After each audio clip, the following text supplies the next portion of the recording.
খবৰটো শুনি ভাল লাগিল যে যিসকল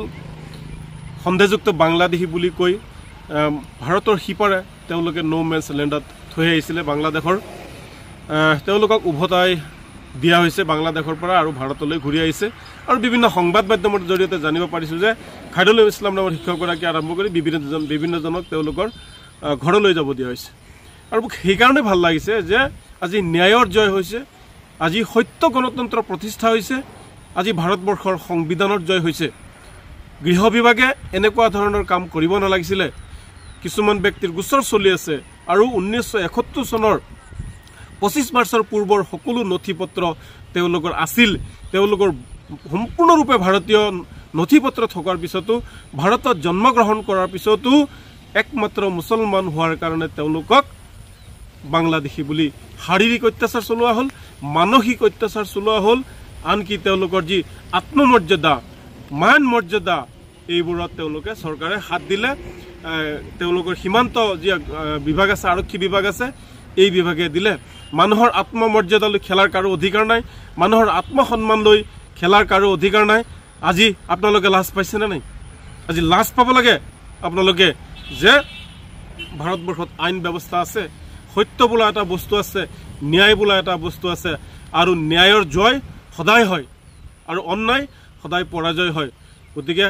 ইয়াৰ দ্বাৰা আৰু এটা প্ৰমাণ হ'ল যে চৰকাৰখনে মুছলমান মানুহক বাৰম্বাৰ যি সন্দেহযুক্ত বাংলাদেশী বুলি যি টাৰ্গেট কৰি আহিছে অত্যাচাৰ চলাই আহিছে এয়া তাৰ অন্যতম আৰু এটা প্ৰধান কাৰণ গতিকে এইবোৰ বন্ধ হ'ব লাগে আৰু যিসকলে এই ভাৰতীয় নাগৰিকসকলক লৈ তেওঁলোকক গ্ৰেপ্তাৰ কৰিলে নিশাই কোনো জাননী নিদিয়াকৈ কোনো নোটিছ নিদিয়াকৈ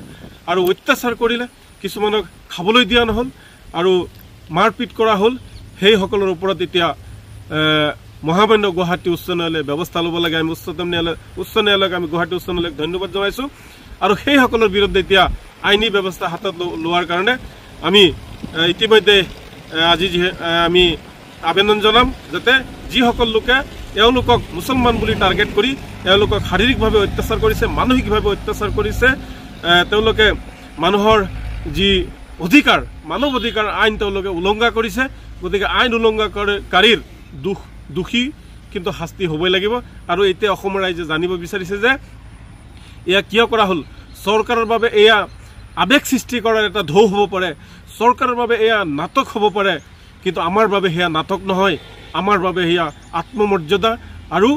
ন্যায়ৰ কথা ইয়াত জড়িত হৈ আছে গতিকে অন্যায় বন্ধ কৰিবলৈ আমি গৃহ বিভাগক আমি আহ্বান জনাইছোঁ মানুহৰ জীৱন লৈ এনেকুৱা ধৰণৰ খেল খেলিব নালাগে আপোনালোকে কাৰ জৰিয়তে এটা সম্প্ৰদায়ক আচল বাংলাদেশীক কাৰ জৰিয়তে আপোনালোকে আচল বাংলাদেশীক আপোনালোকে ৰক্ষণাবেক্ষণ দিছে আৰু যিসকল ভাৰতীয় মুছলমান তেওঁলোকক আপোনালোকে শাস্তি কৰিছে গতিকে এইবোৰ বন্ধ কৰিবলৈ দাবী জনাইছোঁ আকৌ কৈছোঁ আজি ন্যায়ৰ জয় হৈছে আৰু ন্যায়ৰ জয় হৈ থাকিব অন্যায় সদায় পৰাজয় হ'ব